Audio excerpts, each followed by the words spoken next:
ओम नमः सिद्धेभ्य। ओम नमः सिद्धेभ्य। ओम नमः सिद्धेभ्य।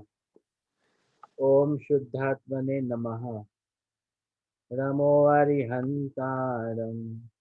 नमो सिद्धारं। नमो आयरियाणं। नमो उवध्यायारं। नमो लोये सर्वसाहुणम्।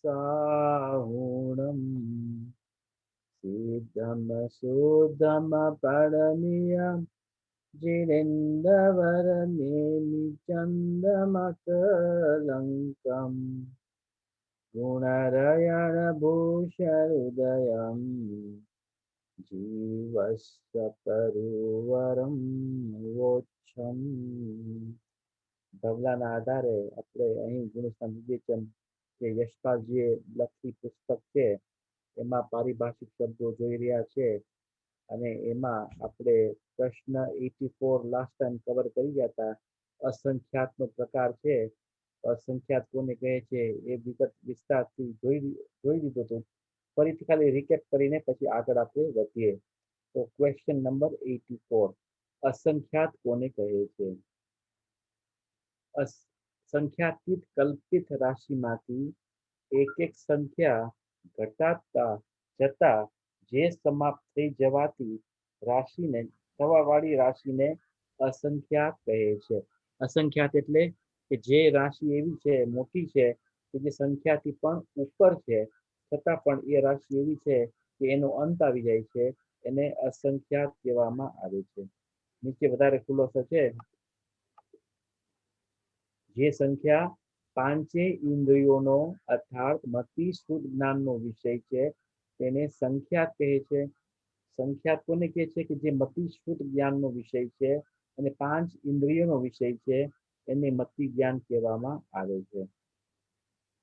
આગળ અવધિ જ્ઞાન ગમ્ય અને મનઃ પરિજ્ઞાન ગમ્ય સંખ્યાને અસંખ્યાત કહે છે.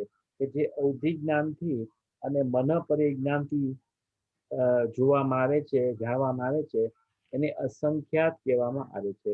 તો આપણે જોઈએ કે સંખ્યાત જે વિષય છે એ પાંચ ઇન્દ્રિયોનો વિષય છે. પાંચ ઇન્દ્રિયોથી સંખ્યાતને જાણી શકાય છે, પણ અસંખ્યાત જે છે એ પાંચ ઇન્દ્રિયોથી નથી જણાતી, કારણ કે એ અવધિ જ્ઞાન અને મનઃપર્યાયનો વિષય છે. કે જે અવધિ જ્ઞાન છે અને મનઃપર્યાય જ્ઞાન છે એ પાંચ ઇન્દ્રિયોના વ્યાપારથી રહિત જાણે છે, એટલે પ્રત્યક્ષ આત્મા પ્રદેશોથી જાણે છે, ઇન્દ્રિયોના માધ્યમથી રહિત જાણે છે, એને અસંખ્યાત કહેવામાં આવે છે. તો એ અસંખ્યાત છે કે જેની ગણતરી ન થઈ શકે તેને અસંખ્યાત કહે છે. સંખ્યાતીત રાશિને અસંખ્યાત કહે છે. કે જે સંખ્યાતીત એટલે જે સંખ્યાથી ગણી ન શકાય તેને અસંખ્યાત કહે છે. આપણે એ પણ જોયું હતું કે આ જે અસંખ્યાત છે એમના મૂળ ત્રણ ભેદ છે. એક તો પરિત અસંખ્યાત, પછી યુક્ત અસંખ્યાત અને અસંખ્યાત અસંખ્યાત, અને એમના પણ ત્રણ ભેદ છે: જગન્ય, મધ્યમ અને ઉત્કૃષ્ટ. તો આ રીતે જે અસંખ્યાત રાશિ છે એમના 9 ભેદ થાય છે. જોઈ દઈએ ચાર્ટમાં. આજે ગોમત્સર જીવકાંડમાં જે ચાર્ટ છે એમાં જો આજે અસંખ્યાત દેખાય છે, આ છે ને અહીંયા અસંખ્યાત. તો આ અસંખ્યાતના ટોટલ 9 ભેદ છે.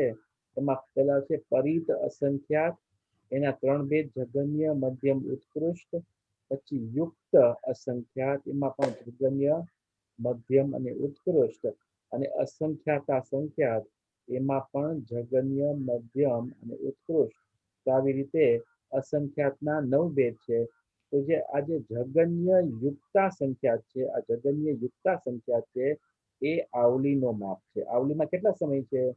તો જગન્ય યુક્તા સંખ્યાત જેટલા આવલીમાં સમય છે. આ આવલી શબ્દ છે એ ટાઈમનો એક મેઝરમેન્ટ છે, બહુ ઇમ્પોર્ટન્ટ છે, કારણ કે ઘણી બધી વસ્તુઓ આવલીમાં સમજાવવામાં આવે છે. તો આ પ્રકારે આપણે અસંખ્યાત જોયું કે અસંખ્યાત કોને કહે છે. આગળ પ્રશ્ન છે 85, અનંત કોને કહે છે? એટલે અસંખ્યાત અને અનંતમાં શું ફેર છે? બંને બંને જે અસંખ્યાત છે અને અનંત છે, બંને અનકાઉન્ટેબલ છે, છતાં પણ અનંત છે એ રાશિ અસંખ્યાત કરતા ઘણી મોટી છે, અનંત ગુણી મોટી છે.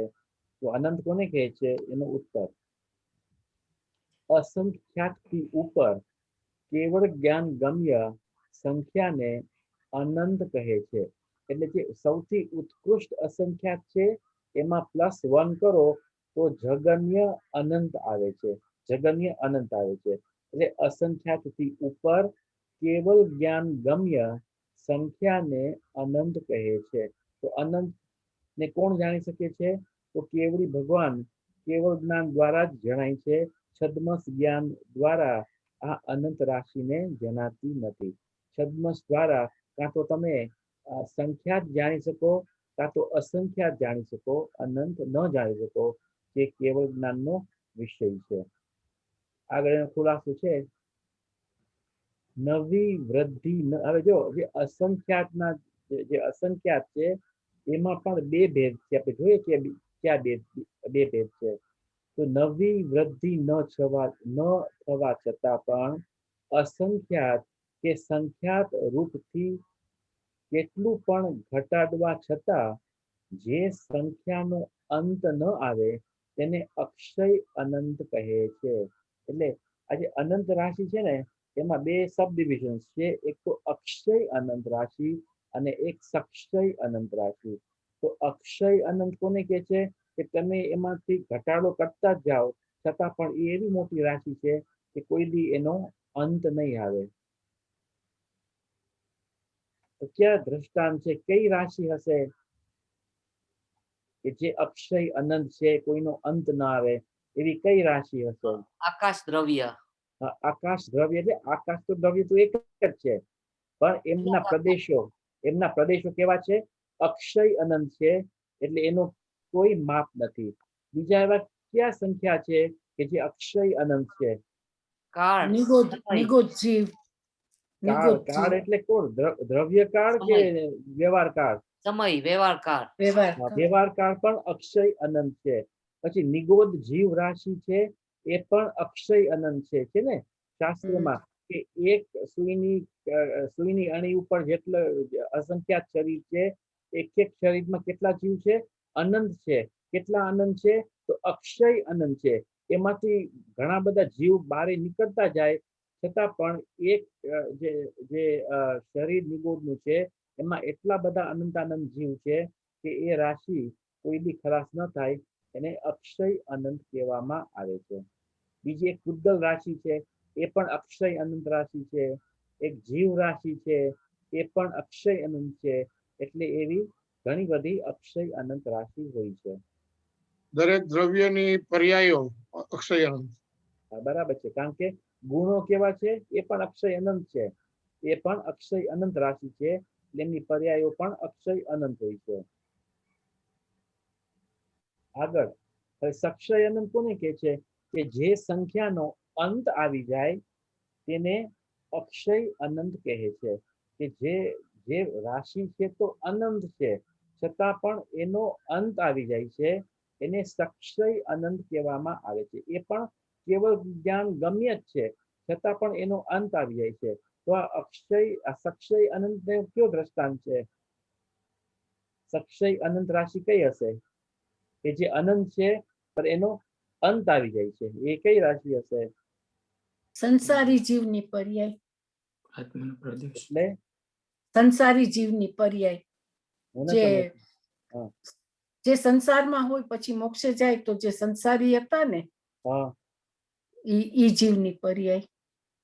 ઠીક છે, બરાબર છે, તમે કહી શકો છો. બીજી કઈ એવી છે કે જે સક્ષય અનંત છે? લોક આકાશના પ્રદેશો. એ તો અસંખ્યાત છે. અસંખ્યાત છે. ઓકે. બીજા કોઈને? કે જેમ કે પૂતગલ પરાવર્તન છે, એક પૂતગલ પરાવર્તન છે, પછી ક્ષેત્ર પરાવર્તન છે, કાળ પરાવર્તન છે, પછી ભવ પરાવર્તન છે, ભાવ પરાવર્તન છે. એ કાળ પણ અનંત છે, પણ એ કાળનો સીમા આવી જાય છે એટલે એ સક્ષય અનંત કાળ છે. એક જે દ્રવ્ય પરાવર્તન છે એ પણ અનંત કાળ છે, પણ એનો માપ આવી જાય છે, એનો અંત આવી જાય છે, એટલે એ કાળ કેવો છે? સક્ષય અનંત કાળ છે. એ સક્ષય અનંતમાં આવે છે. આ વાત સમજમાં આવી? ચેતલ, હા. આમાં જ્યાં આગળ આપણે ખબર છે ઘણી વાર એમ વાત કરે છે અનંત ને પછી કહે છે અનંતા અનંત. હા. તો એ ભેદમાં ક્યાં આગળ એવી રીતના સમાવેશ કરવાનો? Very good question. કારણ કે હું ચાર્ટમાં જ બતાવવાનો હતો કે સક્ષય અનંત ક્યાં આવે છે અને અક્ષય અનંત ક્યાં આવે છે, એ જ સમજાવવાનો હતો. એ નેક્સ્ટ છે પોઈન્ટ મારો. આ બુકમાં તો નથી, તો ખુલાસો એનો કરવાનો હતો. જો આ ચાર્ટ જોઈ લઈએ પેલા. હવે આ અનંત દેખાય છે, અહીંયા અનંત છે, એમના હા. પણ 9 ભેદ છે. એક તો પરિત અનંત, પછી યુક્ત અનંત અને અનંતાનંત. તો આ પરિત અનંતના પણ જગન્ય, મધ્યમ અને ઉત્કૃષ્ટ ભેદ છે. પછી યુક્ત અનંતના પણ જગન્ય, મધ્યમ અને ઉત્કૃષ્ટ ભેદ છે. અને અનંતના પણ જગન્ય, મધ્યમ અને ઉત્કૃષ્ટ ભેદ છે. એમ આ અનંતના પણ કેટલા છે? તો આ અનંતના પણ 9 ભેદ છે. 9 ભેદ છે એવી રીતે. તો જો ભવ્ય રાશિ પેલા અભવ્ય રાશિ ક્યાં આવે છે? તો આ અનંતના યુક્ત અનંતમાં જગન્ય છે. જગન્ય યુક્ત અનંત એટલી અભવ્ય રાશિ છે. જગન્ય યુક્ત અનંત એવી અભવ્ય રાશિ છે કે બહુ ઓછી રાશિ છે. જીવ તો ક્યાંય આગળ છે. તો અહીં શું છે? જગન્ય યુક્ત અનંત એ અભવ્ય રાશિ છે. પછી જો આ અનંત છે ને, અનંતાનંદ, આ જો અનંતાનંદ, એટલે તો પરિતાનંદ, યુક્તાનંદ, અનંતાનંદ છે ને, આ અનંતાનંદના ભેદ. એમાં પણ જગન્ય છે, મધ્યમ છે અને ઉત્કર્ષ છે. દેખાય છે કે નહીં? હા. તો જો આ જે છે ને અનંતાનંદ, એમાં જગન્ય અને મધ્યમની વચ્ચે સક્ષય અનંત રાશિ આવે છે. તો જે આ ભેદ છે, વચમાં જે કોઈ ભેદ છે, ત્યાં સુધી જ સક્ષય અનંત છે. એના પછી બીજી બધી રાશિ કઈ છે? આના પછી આ જોયું ને સક્ષય અનંત, એના પછી કઈ રાશિ છે? મધ્યમ. સહી હે? ના, અક્ષય અનંત. અક્ષય અનંત. એના પછી બધી રાશિઓ અક્ષય અનંત છે. અક્ષય અનંત. તો સક્ષય અનંત આ છે અને અક્ષય અનંત ક્યાં છે? તો આ જે જો અનંતાનંત નો જે મધ્યમ અને ઉત્કૃષ્ટ ની વચ્ચે જે છે, અહીંયા અક્ષય અનંત રાશિ સ્ટાર્ટ થાય છે. પડી સમજ? હા. તો પછી અહીંયાથી અહીંયા સુધી સુધી પછી અનંતાનંદ. અનંતાનંદ તો બધી છે, કારણ કે અનંતાનંદના 3 ભેદ જોયા આપણે. જગન્ય જો આ જે 3 રાશિ છે એ અનંતાનંદની છે. આ જગન્ય અનંતાનંદ, મધ્યમ અનંતાનંદ અને ઉત્કૃષ્ટ અનંતાનંદ. દેખાય છે કે નહીં? હા. it should be really here. તો આ અનંતાનંદ જે છે એમાં અહીં સક્ષય અનંત રાશિ છે, અહીં અક્ષય અનંત રાશિ છે. જે આ લાસ્ટ રાશિ છે, સૌથી મોટી રાશિ, આનાથી મોટી રાશિ ન હોય, મેક્સિમમ રાશિ છે, એ કેવળ જ્ઞાનના અવિભાગ પ્રતિછેદ છે. કેવળ જ્ઞાનના અવિભાગ પ્રતિછેદ એ સૌથી મેક્સિમમ રાશિ છે. એનાથી ઉપર એકે રાશિ ન હોઈ શકે. તમે એમ ન કહી શકો કે કેવળ જ્ઞાનના અવિભાગ પ્રતિછેદ +1 એ સંખ્યા જ નથી કોઈ જગતમાં, કારણ કે આ મેક્સિમમ રાશિ છે. આ વાત સમજમાં આવી કે નહીં? જેમ કે તમે એમ કહો, શું કરું? અચ્છા. આવી ગઈ સમજમાં શીતલ. હા.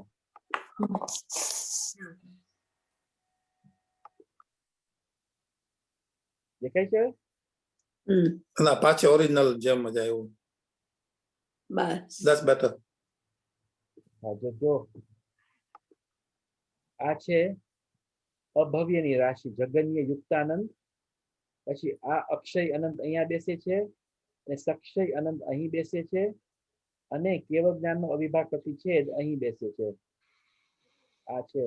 તો આ ત્રણે અનંતાનંતની, આ 3 રાશિ અનંતાનંતની છે. Okay, fine. એટલે આજે કેવળ જ્ઞાન પ્લસ કેવળ જ્ઞાન વિભાગ પછી છે મેક્સિમમ રાશિ છે એટલે એમાં +1 એવી રીતે ન હોય એટલે જેમ કે સમયનો હાફ સમયનો હોય ક્વાર્ટર સમયનો હોય એવી રીતે હોય જ ન શકે અને પૂતગલથી પણ નાની રાશિ નથી એટલે હાફ પૂતગલ પણ ન હોઈ શકે હાફ પ્રદેશ પણ ન હોઈ શકે એ રાશિ જ ન હોઈ શકે કારણ કે સૌથી સ્મોલેસ્ટ યુનિટ એક પ્રદેશ છે સૌથી કાળનો સૌથી સ્મોલેસ્ટ યુનિટ એક સમય છે તો એવી જ રીતે ઉત્કૃષ્ટમાં પણ ઉત્કૃષ્ટથી +1 ન હોઈ શકે એવી રીતે તો આ જો આ એટલે સંખ્યા સક્ષય અનંત જે છે હા એ જે જગન્ય ને મધ્યમ ની વચ્ચે છે ત્યાંથી કરી હા અને મધ્યમ નો ઉત્તમ ઉત્કૃષ્ટ ની વચ્ચે છે ત્યાં સુધી બધી સક્ષય અનંત લેવાનું. હા ત્યાં સુધી સક્ષય એટલે સક્ષય અનંતની સ્ટાર્ટિંગ પોઈન્ટ અહીંયા છે હા એટલે બરાબર છે આ સ્ટાર્ટિંગ પોઈન્ટ છે અને અહીં એનું એન્ડ છે અહીં એનું એન્ડ છે એટલે તમે જો આ જે છે ને અનંતાનંત નો મધ્યમ એ પણ સક્ષય અનંત છે પડી સમજ સાચી વાત સારું ખુલાસો થયો જેમથી કુવા કારણ કે આ જો મધ્યમ અનંતાનંત છે એ પણ શું છે સક્ષય અનંત છે સક્ષય અનંત છે પછી અહીંથી બધા શું છે અહીંથી બધું અક્ષય અનંતની રાશિ છે તો આવી રીતે જો આ જે છે ને મૂળ ચાર સંખ્યામાન એ રીતે એટલે જૈન ગણિતમાં બે એવી સંખ્યાઓ છે ટુ સબ ડિવિઝન છે એક સંખ્યામાન સેકન્ડ ઇઝ ઉપમામાન ઉપમામાનના પણ 8 ભેદ છે સંખ્યામાનના આવી રીતે 21 ભેદ છે કારણ કે સંખ્યા 3 પ્રકારના છે જગન્ય મધ્યમ ઉત્કૃષ્ટ પછી અસંખ્યાતના 9 ભેદ જોયા અને અનંતના પણ આપણે 9 ભેદ જોયા તો કુલ સંખ્યામાન કેટલા છે 21 છે તો આ જે સંખ્યા છે એ પણ જગન્ય મધ્યમ અને ઉત્કૃષ્ટ એવી રીતે 3 પ્રકારના છે તો જગન્ય સંખ્યા ક્યાંથી સ્ટાર્ટ કરશું આપણે જગન્ય સંખ્યા એટલે કેટલું અરે બોલો હા તો બોલો આવલી +1 નહીં આવલી +1 એ તો અંતર્મૂળ જોયું હતું આપણે ઓલું એક પ્રદેશ +1 જગન્ય સંખ્યા કેટલું બે થી ઉપર. હા ના 2 થી ઉપર નહીં 2 હા બે છે એ જગન્ય સંખ્યા છે એક નથી જગન્ય સંખ્યા 2 થી શરૂ થાય કારણ કે બે તમે સમય હે બે સમય બે સમયની વાત ગમે તે બે હોય બે પરમાણુ પણ હોય બે સમય પણ હોય બે એપલ પણ હોય બે મચુંગા પણ હોય ગમે તે હોય બે સંખ્યા જે છે બે સંખ્યા છે એને જગન્ય કહેવામાં આવે છે પડી વાત સમજ અને એ બે છે કેમ 2 થી ચાલુ ને 1 થી ચાલુ કેમ નથી કહ્યું ને 2 થી ચાલુ કરે છે આચાર્ય દેવ એનું શું કારણ હશે હે હે કઈક તો કોઈ તો બોલો તેથી બગડે એમની ઓલું નથી લુકાશ ને ઓલું વૃક્ષ ને ઈ એના લીધે કઈ આ તો આપણે સંખ્યા જોઈએ છે પૂતગલ નથી જોતા સંખ્યા જોઈએ છે કારણ કે જો તમે 1 મલ્ટીપ્લાય બાય 5 તો એ 5 જ થશે 1 મલ્ટીપ્લાય બાય 6 તો એ 6 થશે એટલે 1 સંખ્યાથી કઈ તમે મલ્ટીપ્લાય કરો કે ડિવાઈડ કરો કે એમાં કઈ ફેર નથી પડતો પણ 2 સંખ્યાથી તમે મલ્ટીપ્લાય કરો તો તમે આગળ વધો એટલે 2 એક સમય કે એક મુહૂર્ત છે મુહૂર્ત એક સમય કે એક મુહૂર્ત શું કહેવાય અંતર્મૂળ એક સમય છે ઉત્કૃષ્ટમાં એક સમય છે શું કહેવા માંગો છો આમાં સમય નથી લેવાનો આમાં તો સંખ્યાની વાત છે સંખ્યા લેવાની છે ગમે તે તમે ગણી શકો સંખ્યાથી સમય એવું થોડું જરૂરી છે કે સમય જ ગણવાના ગમે તે ગણી શકો છો તમે શોપિંગ જાશો કિંગ્સબરી અને તમે પૂછો દુકાને મને મિનિમમ સંખ્યા જેટલા એપલ આપ તો કેટલા આપશે તમને એક આપશે પણ જૈન ગણિત પ્રમાણે કેટલા આપવા જોઈએ 2 આપવા જોઈએ એવી રીતે 21 ભેદ છે સંખ્યામાં પહેલી વાત તો આગળ વધીએ તો જૈન ત્યાં કાઉન્ટર ઉપર હશે તો લોકોને નુકસાની જશે બાય 1 get 1 free એટલે બધા કચ્છી જ છે ત્યાં કોઈ જૈન નથી ત્યાં શીતલ બાય 1 get 1 free. હા હા એ બરાબર છે. ચાલો એ અનંતની સંખ્યા થઈ. પછી હવે આ નવું પ્રકરણ છે સમુદ્ઘાત. સમુદ્ઘાત કોને કહે છે? આ પણ બહુ મહત્વપૂર્ણ પ્રકરણ છે કરનાર યુગના શાસ્ત્રોમાં, કારણ કે આ સમુદ્ઘાતથી પણ પ્રદેશોની સંખ્યા ગણવામાં આવે છે. ઘણો વિસ્તાર કરનાર યુગના શાસ્ત્રોમાં છે, એટલે અહીં પરિભાષામાં સમુદ્ઘાતની પણ ચર્ચા લેવામાં આવી છે. તો એ પ્રશ્ન છે સમુદ્ઘાત કોને કહે છે?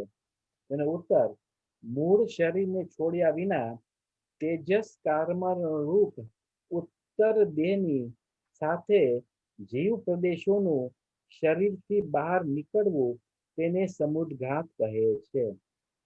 ફરીથી સમુદ્ઘાત કોને કહે છે? તો મૂળ શરીરને છોડ્યા વિના, એટલે સમુદ્ઘાતમાં જો મૂળ શરીર નથી છૂટતું, મૂળ શરીર તો તેમને તેમ જ રહે છે. એટલે મૂળ શરીર છોડ્યા વિના તેજસ કાર્મન રૂપ ઉત્તર દેહની સાથે, એટલે શું થાય છે કે આત્માના પ્રદેશો મૂળ શરીરથી બહારે ફેલાય છે, એને ઉત્તર દેહ કહેવામાં આવે છે. તો જ્યારે આત્માના પ્રદેશો મૂળ શરીરથી બહારે ફેલાય છે, તો બહારના પ્રદેશો કેવા થઈ ગયા? અમૂર્ત છે કે મૂર્તિક છે? બહારના પ્રદેશો, જે બહારના પ્રદેશો છે, આત્માથી શરીર જ્યારે સમુદ્ઘાત થાય છે ત્યારે મૂળ શરીરને છોડીને આત્માના પ્રદેશો બારે ફેલાય છે. તો એ જે બારે જે અમૂર્ત. પ્રદેશ છે એ નિરાવરણ છે કે આવરણ યુક્ત છે? અમૂર્ત. એ અમૂર્ત આવરણ છે. છે કે અમૂર્ત. નિરાવરણ છે? હે, અમૂર્ત. અમૂર્ત છે. એટલે એમ ત્યાં આવરણ છે કે અનાવરણ છે? ત્યાં આવરણ છે. હે, છે આવરણ. આવરણ છે. કોનું આવરણ છે? કોણ કાર્મણ બતાવે ને છે? તેજસ. હા, તેજસ વર્ગના પણ તેજસ પરમાણુ પણ ત્યાં સાથે છે, અને કાર્બન રૂપ પણ ત્યાં છે.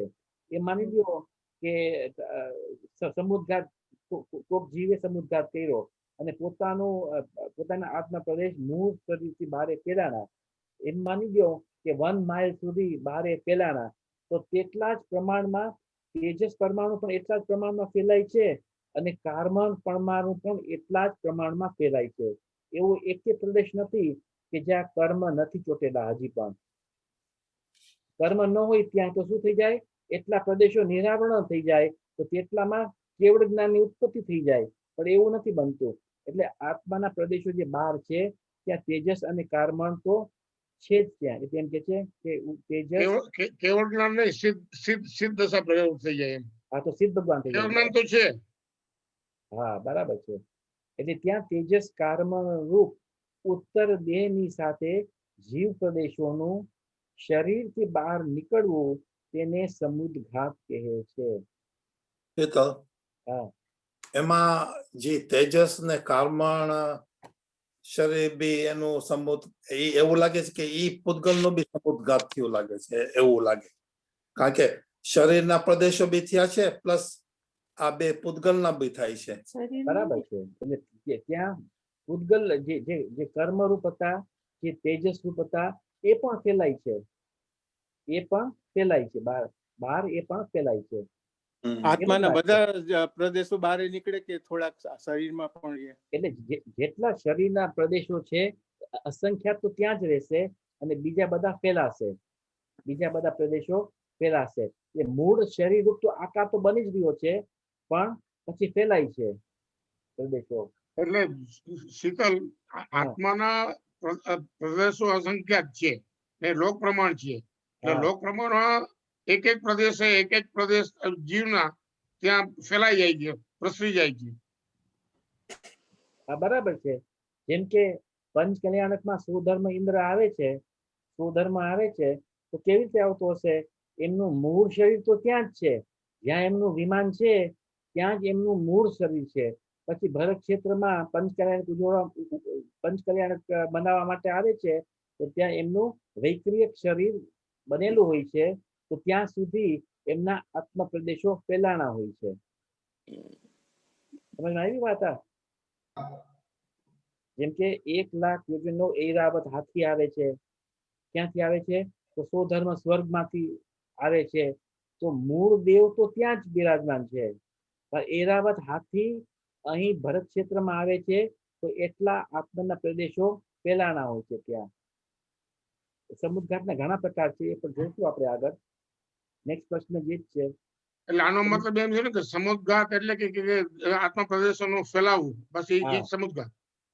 એના ઘણા ભેદ છે ને એમ. હા, પણ એમને એટલે મૂળ જે સમુદ્રઘાતનો આપણે બ્રીફ ઓવરઓલ આપણે ડિસ્ક્રિપ્શન કરીએ કે પ્રદેશોનું ફેલાવવું તેને સમુદ્રઘાત કહે છે. હા, બરાબર છે. જેમ કે નારકીમાં છે, નારકી હોય છે એ પોતાના શરીરમાં ઘણા બધા વિક્રિયાથી તલવારનો શેપ કરી શકે, ગદાનો શેપ કરી શકે, વેપન્સનો શેપ કરી શકે, એ પણ એક જાતનું સમુદ્રઘાત છે. ત્યાં સુધી પણ આત્મા એમના પસરે છે, એને સમુદ્રઘાત કહેવામાં આવે છે. હા, બોલો. આપણે સમોસરણની જે રચના થાય છે, તો એમાં જે આખું સમોસરણ જે બનેલું છે એ દેવના શરીરથી જ બનેલું છે આખું, જેમાં બધા એમાં પટ હોય, આ તે બધું હોય, જુદા જુદા કોટ ને બધું હોય, તો ઈ પૂતગલનું બનેલું છે ઓલી રીતે કે એક જાતના દેવના શરીરનું એની વૈક્રિયાથી થયેલું છે? ખાસ ને ક્યાંક એવો ખુલાસો સાંભળ્યો નથી, પણ એવું લાગે છે કે વૈક્રિયક શરીર તો નથી, પણ દેવો એવી રચના કરે છે, પૂતગલમય દેવો એવી રચના કરે છે સમોસરણની. શીતલ, અભ્યાસમાં એવું છે કે જે કુબેર છે ને એ પોતે એ રૂપ થાય છે આખા સમોસરણનો, બધા જે પણ કોટ ને ખાઈ ને બધું એક છે ને એ એના શરીરની જ રચના છે બધી. તેમ પણ મેં ભારેજીના પ્રવચનમાં એવું પણ સાંભળવામાં આવ્યું હતું, પણ મેં સ્પષ્ટ ઉલ્લેખ ક્યાંય વાંચવામાં નથી આવ્યો. હમણાં જે ઓલા ક્લાસીસ ચાલતા હતા ને પાઠશાળા જે જોઈન કરી એમાં આખું બતાવ્યું હતું 3D ઓલાથી બધું, એમાં સમજાવ્યું હતું કે કુબેર છે એ પોતે જ જે એના શરીરથી જ બધા શેપ તૈયાર કરે છે, શરીરથી વિક્રિયાથી. બરાબર છે. એટલે જે ખાઈ ને આ ને સ્તૂપ ને આ ને બધું જે પણ છે ને એની શરીરની રચના છે. અચ્છા, અચ્છા, ઓકે. પણ એમાં સમોસરણ સ્તુતિમાં તો આવે છે કે દેવ કરે છે, કુબેર જે છે ને એ રૂપ ધારણ કરે છે, સમોસરણ નું રૂપ ધારણ એ પોતે કરે છે. અને પછી દેવ ને આશ્ચર્ય થાય છે કે આવી રચના મારાથી થઈ, એવી રીતે સ્તુતિમાં આવે છે. અને ઈ સ્તુતિ બેન જ્યાં હતા ને વિદેહમાં, એની બધું એને યાદ આવતું હતું ને એના ઉપરથી હિંમતભાઈ લખી છે, એટલે એમાં એવી રીતે છે. અને એમને આશ્ચર્ય થાય છે, બરાબર છે, પણ એ બધું છે ને તીર્થંકર નું પુણ્ય કામ કરે છે ત્યાં. બરાબર છે, બહુ સરસ છે. જે રાતે વાંચવા જેવી છે સમોસરણની સ્તુતિ, બહુ સરસ છે, બહુ ભાવવાહી છે.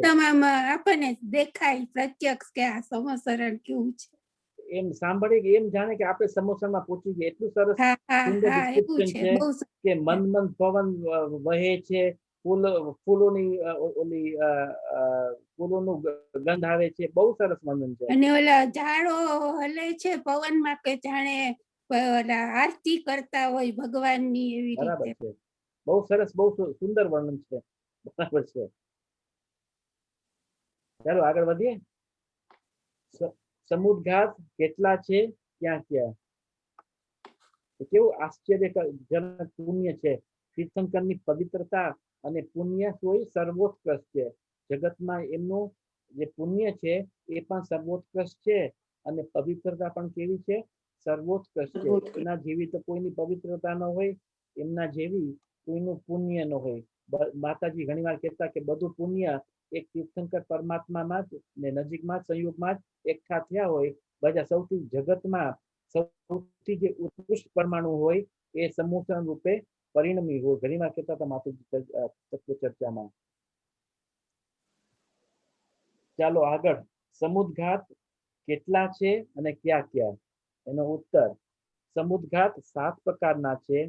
7 પ્રકારના નામ આપ્યા છે. એક તો વેદના સમુદ્ઘાત, પછી કષાય સમુદ્ઘાત, પછી વિક્રિયા સમુદ્ઘાત, મારણાંતિક સમુદ્ઘાત, તેજસ સમુદ્ઘાત, આહારક સમુદ્ઘાત અને કેવડી સમુદ્ઘાત. આ 7 પ્રકારની સમુદ્ઘાત છે. બધી અહીં હા તું બોલ્યો મારણાંતિક, અહીંયા લખ્યું છે મરણાંતિક, અને મારણાંતિક ને મરણાંતિક મેં સાંભળ્યું છે ઘણા પાસેથી કે મારણાંતિક, તો અહીંયા કેમ મરણાંતિક છે, મારણાંતિક નથી? હવે બે રીતે આવતા હશે શાસ્ત્રમાં. મરણાંતિક પણ ઘણા ઠેકાણે આવતા હશે અને મારણાંતિક પણ આવતું હશે. આમ તો લગભગ તો મારણાંતિક જ આવે છે. એટલે પેલા તો વેદના સમુદ્ઘાત, એટલે જો આ વેદનાથી પણ શું થાય છે, વેદનાથી પણ આત્મ જે પ્રદેશો હમણાં દેહમાં છે એ ત્યાંથી બારે નીકળે છે અને વેદના સમુદ્ઘાત થાય છે. એટલે મૂળ દેહને છોડીને આત્મ પ્રદેશો વેદનાના કારણે બહાર નીકળે છે. એને વેદના સમુદ્ઘાત કહેવામાં આવે છે. શાસ્ત્રમાં તો એવી રીતે છે કે રોગની વેદના હોય ને આત્માના પ્રદેશો બારે નીકળે ને ઈ કાળમાં એને ભાન થઈ જાય કે આ જીવ ને દેહ જુદા છે, તો ત્યારે પોતાનું કામ કરી લે જીવ. અચ્છા, ક્યાં સાંભળ્યું? ઈ બહુ સરસ. દ્રવ્ય દ્રષ્ટિ પ્રકાશમાં એક બોલ છે. દ્રવ્ય દ્રષ્ટિ પ્રકાશમાં આ સોગાનીનો, સોગાનીજીના બોલમાં છે એક બોલ. અચ્છા, હા, મને નથી યાદ. અચ્છા, હા, બહુ સરસ વાત. ઓકે, તેને વેદના સમુદ્ઘાત કહેવામાં આવે છે. એટલે જીવ પોતે છે ને તીવ્ર વેદનાથી પોતાની વેદના ન સહન કરી શકે, એટલે આત્મ પ્રદેશો બહાર નીકળે છે. તીવ્ર વેદના થાય ત્યારે એમના આત્મ પ્રદેશો બહાર નીકળે છે. એ સહજ પ્રક્રિયા છે. આમાં આપણે ઓલો દાખલો લઈ શકીએ, ઓલા લિઝર્ડ ની ઓલી તેલ કપાઈ જાય છે, તો ત્યારે એના પ્રદેશો, આત્માના પ્રદેશો ત્યાં ફેલાયેલા હોય છે, એને વેદના સમુદ્ઘાતમાં લેવાય? ના, ઓલા તો આખા લોકાલોકમાં ફેલાઈ જાય. નહીં, આખા લોકમાં ન ફેલાય. વેદના સમુદ્ઘાત કેવી રીતે ફેલાય એ પણ શાસ્ત્રોમાં છે, ગોમતસારમાં છે. 3 ગુણા, એટલે મૂળ શરીરથી 9 ગુણા ફેલાય. કાં તો આમ સાઈડમાં ફેલાય, કાં તો આગળ પાછળ ફેલાય. 9 ગુણા ઇન ટોટલ. અહીંયા સાઈડમાં 3 ગુણા ફેલાય અને ફ્રન્ટ ને બેકમાં પણ 3 ગુણા, એવી રીતે 9 ગુણા ફેલાય. એવું કથન શાસ્ત્રમાં છે. તો એ વેદના સમુદ્ઘાત થયું. એટલે કોક એવું પણ જરૂરી નથી કે ટાઈમ્સ 9 સુધી ફેલાય. એવું પણ બને કે 1 પ્રદેશ પણ ફેલાય, 2 પ્રદેશ પણ નીકળે બારે, 3 પ્રદેશ પણ બારે નીકળે, એવું પણ બની શકે. એવો સ્પષ્ટ ઉલ્લેખ છે ગોમતસાર જીવકાંડમાં. લેશિયા માર્ગનામાં એવો આચાર્ય દેવે સ્પષ્ટ ખુલાસો કર્યો છે. એટલે આપણે એના ઉપર એમ કહી શકીએ ને કે જે ઢેટ ગરોડી છે, જે લિઝર્ડ છે, એની ટેલ કપાઈ જાય છે, હજી એના પ્રદેશો હજી એમાં છે, એટલે ઓલો તરફડિયા મારે છે ટેલ. એની વેદના કહેવાય કે હશે કદાચ, ખબર નથી બહુ, કારણ કે ઉલ્લેખ નથી શાસ્ત્રમાં. અને વેદના સમુદ્ઘાતમાં એમ પણ છે ને કે એને ઓલી વેદના થાય પછી શરીરના પ્રદેશો બહાર નીકળી ને ક્યાં આખા લોકમાં જ્યાં ક્યાંય એની જડીબુટી હોય એ સૂંઘીને પાછો આવી જાય, તો એનો જે વેદના છે એ પણ રોગ મટી જાય. એવું નથી. હમણાં જ મેં કીધું ને કે માત્ર 3 ગુણા જ ફેલાય. જેટલું બોડીની સાઈઝ છે એનાથી માત્ર આમ તો 9 ગુણા જ ફેલાય. પણ ફેલાઈને જે જડીબુટી હોય એને સૂંઘીને આવી જાય, એવું તો મેં સાંભળ્યું છે આ વેદના સમુદ્ઘાતમાં. નોળિયાનો દાખલો દે છે કે નોળિયો જયારે સાપ સાથે લડાઈ કરે છે ત્યારે એને જાય છે ને જડીબુટી સૂંઘીને પાછો એની સાથે. એનું નથી, આ તો વેદના સમુદ્ઘાતમાં. જો વાંચું ગોમતસાર જીવકાંડ અહીંયા છે. સાંભળો ખાલી, વેદના સમુદ્ઘાતમાં શું ખલાસો આચાર્ય દેવ કે છે સાંભળો. વેદના સમુદ્ઘાતને કષાય સમુદ્ર, એટલે બંનેમાં, વેદના સમુદ્ઘાતમાં અને કષાય સમુદ્ઘાતમાં. એટલે કષાય સમુદ્ઘાતમાં એવું છે કે તીવ્ર કષાય થઈ જાય તો પણ આત્મ પ્રદેશો મૂળ શરીરથી બારે નીકળી જાય છે, એને કષાય સમુદ્ઘાત કહેવામાં આવે છે. તો બંનેમાં સેમ પ્રોસેસ છે. શું પ્રોસેસ છે એ આગળ વાંચીએ. વેદના समूदघात में व कषाय समूदघात में आत्म प्रदेश मूल शरीर से बाहर निकसे तो एक प्रदेश को रोके, या 2 प्रदेश क्षेत्र को रोके, ऐसे एक एक प्रदेश बढ़ते हुए यदि उत्कृष्ट क्षेत्र को रोके तो चौड़ाई में मूल शरीर से 3 गुना क्षेत्र रोकता है, परंतु ऊंचाई मूल शरीर प्रमाण ही रहती है. એટલે કેવી રીતે ફેલાય છે વેદના અને કસાઈમાં? એટલે સાઇડવેઝ કાં તો ફ્રન્ટ એન્ડ બેક જ ફેલાય છે, 3 ગુણા ફેલાય છે એવી રીતે. હાઇટ વાઇઝ તો એટલાના એટલે જ રહે છે, એટલે ટોટલ ફેલાય તો 9 ગુણા જ ફેલાય છે, એનાથી વધારે નથી ફેલાતો. સ્પષ્ટ ઉલ્લેખ સમ્યજ્ઞાન ચંદ્રિકા પ્રોડોનોજીની ટીકામાં છે. એટલે સાઇડવેઝ અને લેન્થ વાઇઝ બંને રીતે. હા, એટલે લેન્થ વાઇઝ એટલે આવી રીતે સાઈડમાં આમ અને ફ્રન્ટ Yeah. એન્ડ બેક એવી રીતે Front and back. એવી રીતે કરાય છે. એટલે તેનો જે ફેલાવ છે ને એ બહુ મર્યાદિત છે, બહુ લિમિટેડ ફેલાવ છે, એમ બહુ નથી ફેલાતો એવી રીતે. અને બીજા જે છે એ તો બહુ ઘણા ક્ષેત્ર દૂર સુધી ફેલાય છે. જેમ કે ત્રીજું છે વિક્રિયા સમુદ્ગાર, એ તો યોજનો સુધી આપણે દ્રષ્ટાંત દીધું ને, સ્વધર્મ ઇન્દ્ર જયારે સ્વધર્મ ઇન્દ્ર બીજા અસંખ્યાત દેવો આવે છે તો એ વિક્રિયાથી આવે છે. મૂળ શરીર તો ત્યાં ને ત્યાં જ રહે છે, પછી એ જંબુદ્વીપમાં આવે છે, પંચકરાણિક મનાવે છે એવી રીતે. તો એને વિક્રિયા સમુદ્ગાત કહેવામાં આવે છે. એટલે વિક્રિયાથી એ ત્યાં આત્માના પ્રદેશો બહાર નીકળે છે. આ વાત સમજમાં આવી? મરણાંત તો આગળ આવશે ત્યારે વાંચશું આપણે. તેજસ સમુદ્ગાતનો તો ખુલાસો નથી. તેજસ સમુદ્ગાત માત્ર મુનિરાજના હોય, વિધિધારક જે મુનિરાજ હોય તેમને જ તેજસ સમુદ્ગાત હોય એવું પણ શાસ્ત્રમાં વર્ણન આવે છે કે તેજસ સમુદ્ગાતમાં થોડું વાંચી લઈએ. જો તેજસ સમુદ્ગાતમાં શું કે છે? તેજસ સમુદ્ગાત કોનું હોય છે? મુનિનું. એટલે જે તેજસ સમુદ્ગાત મુનિરાજ જ કરે છે, અને એ તેજસ સમુદ્ગાત એક કાં તો પ્રશસ્ત સમુદ્ગાત હોય છે કાં તો અપ્રશસ્ત તેજસ સમુદ્ગાત હોય છે. જે દ્વારિકા નગરીને જે સળગાવી હતી તેજસ સમુદ્રથી દીપાયન મુનિ. હા, દીપાયન મુનિ. અને એ શું હતું? એ જે અને દ્વારિકા નગરીને ભસ્મ કરી હતી. તો એ શું તો શુભ, પેલા તો શુભ હોય છે, બીજું અશુભ હોય છે. અશુભ હતું ને, અપ્રશસ્ત. અપ્રશસ્ત, અને પછી એના થકી એનું પોતાનું ભસ્મ થઈ જાય છે. પોતે પણ ભસ્મ થઈ જાય છે. એટલે એવું શાસ્ત્રમાં છે કે જે શુભ હોય છે એ રાઈટ શોલ્ડર માંથી નીકળે છે, સફેદ કલરનું એવું હોય છે, અને ઘણા યોજન સુધી જાય છે. અને જ્યાં દુર્ભિક્ષ હોય છે, ફેમિન હોય છે, પ્લેગ હોય છે, તો એ બધું દુઃખ મટાડી દે છે. તો એ શુભ શુભ તેજસ સમુદ્ગાત કહેવામાં આવે છે. બીજું છે બીજો અશુભ છે. અશુભ એટલે જો ક્રોધ આવે છે તો બધું બાળી નાખે છે. એ લેફ્ટ શોલ્ડર માંથી લાલ કલરનું બિલાડી જેવું પૂતળું નીકળે છે અને ભસ્મ કરી નાખે છે. એનું પણ વર્ણન છે. એક ક્યોર કરે ને એક ભસ્મ કરે. हाँ, एवी रीते. तो जो तेजस समुद्घात में शरीर से बाहर प्रदेश निकलते हैं, वे 12 योजन लंबे, 12 योजन लांबा. એટલે 1 યોજનમાં કેટલા માઇલ્સ છે? 1 યોજનમાં ટોટલ 8 માઇલ્સ છે. 8 માઇલ્સ ઇક્વલ્સ 1 યોજન. તો 12 ટાઈમ્સ 8 એટલે 96 માઇલ્સ. એટલે તમને સમજી લો કે 100 માઇલ્સ. 100 માઇલ્સ લંબા, 9 યોજન ચોડા. તો આટલા ક્ષેત્ર સુધી એ ફેલાય છે. એને તેજસ સમુદ્ગાત કહેવામાં આવે છે. પછી છે આહારક સમુદ્ગાત. આહારક સમુદ્ગાત કોને હોય છે? એ પણ મુનિરાજને જ હોય છે. મુનિરાજને શક્તિ ગુણસ્થાનમાં હોય છે.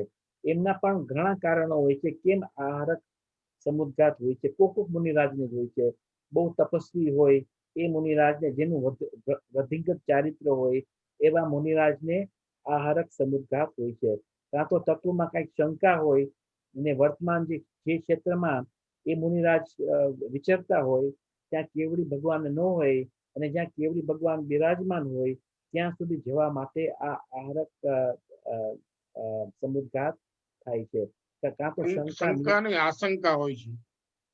શંકા પણ આવે છે શબ્દ, એવું નથી આશંકા સમજી જાવ.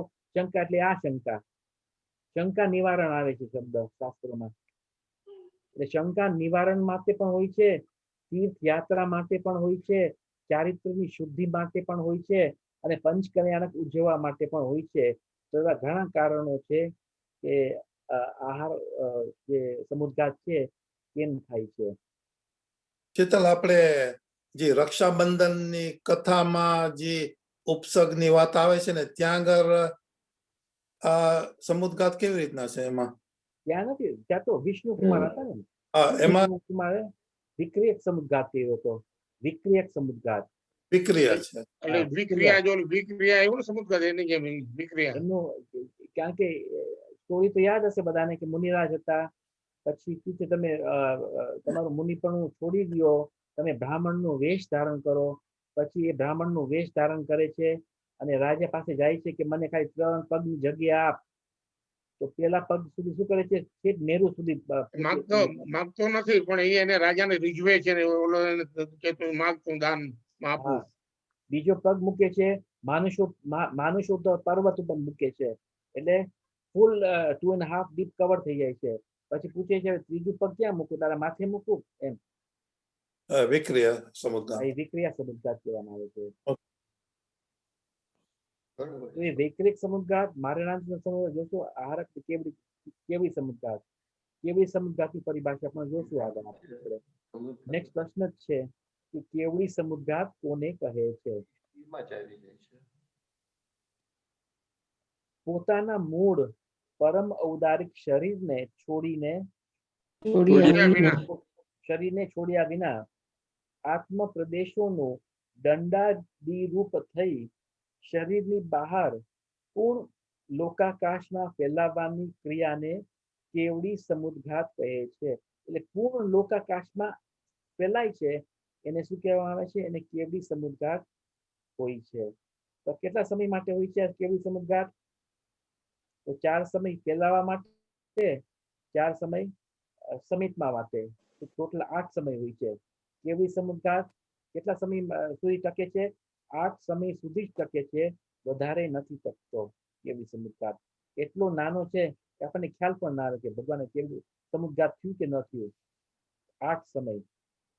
તો દંડાદી રૂપ એટલે 4 પ્રકાર છે કેવડી સમુદ્ઘાતના.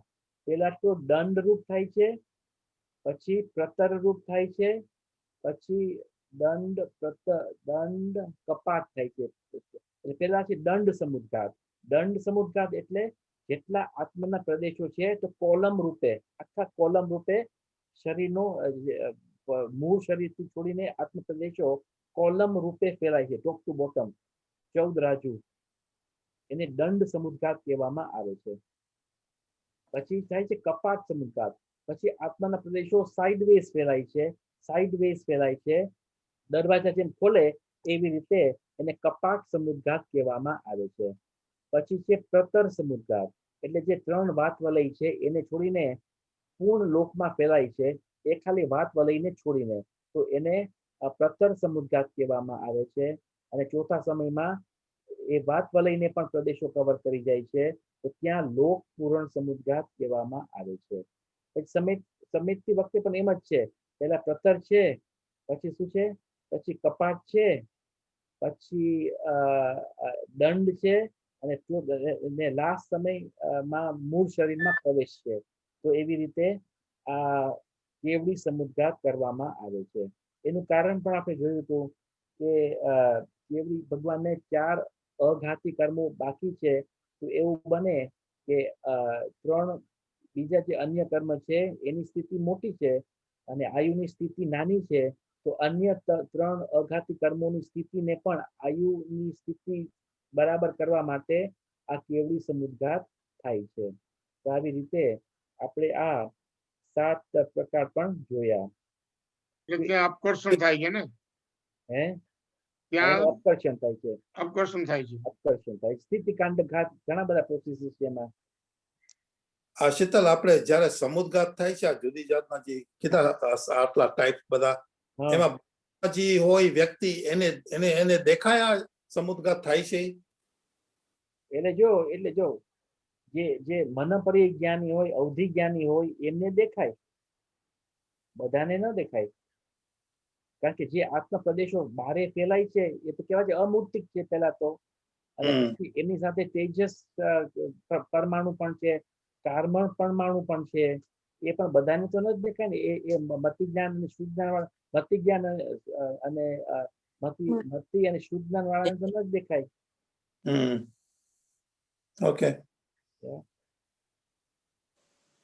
એટલે એ જ ખુલાસો આગળ છે કે કેવડી સમુદ્ઘાત કોને કે છે એ તો વાંચ્યું.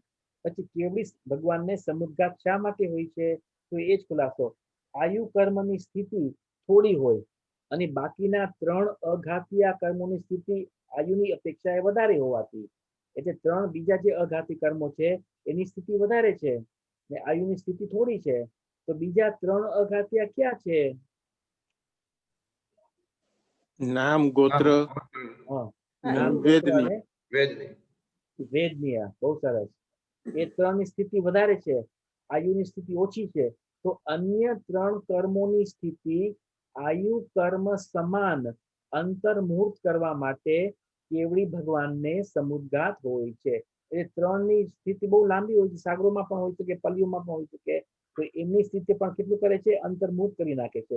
એટલે પછી ચારોની સ્થિતિ એક અંતર્મુહૂર્ત જ રહે છે, અને અંતર્મુહૂર્ત વ્યક્તિ થતા પછી એ શું થાય છે? એ સિદ્ધ ભગવાન થઈ જાય છે. તો એવી રીતે એનો મતલબ એમ થયો ને કે કેવડી ભગવાનને જયારે સિદ્ધ ગતિ પામવાની છે એના અંતર મુહૂર્ત પહેલા જ આ પ્રક્રિયા થઈ જાય છે. ત્યારે જ થાય છે, ત્યારે જ થાય છે. બરાબર છે. તો એવી રીતે આપણે કેવડી સમુદ્ઘાત પણ જોયો. તો મારણાંતિક સમુદ્ઘાતનું પ્રકરણ આપણે ફ્રાઈડે લઈ લેશું. કોઈને પ્રશ્ન છે? પ્રશ્ન ન હોય તો What is the English word for samudghat? સમુદ્ઘાતનો English. Good question, good question. મને નથી ખબર, કારણ કે ઇંગ્લિશમાં એવું કઈ હોય જ નહીં ને. Okay. હશે કદાચ, મને નથી ખબર. Okay.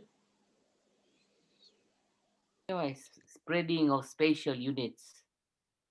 Spreading of special units. આજુ આવી ગયું. બરાબર છે. એટલે સ્પેશિયલ યુનિટ્સ એટલે પોતાના આત્માના પ્રદેશો એ બારે નીકળે એવી રીતે. પણ વન વર્ડ નહીં હોય ક્યાં એવી રીતે એમ.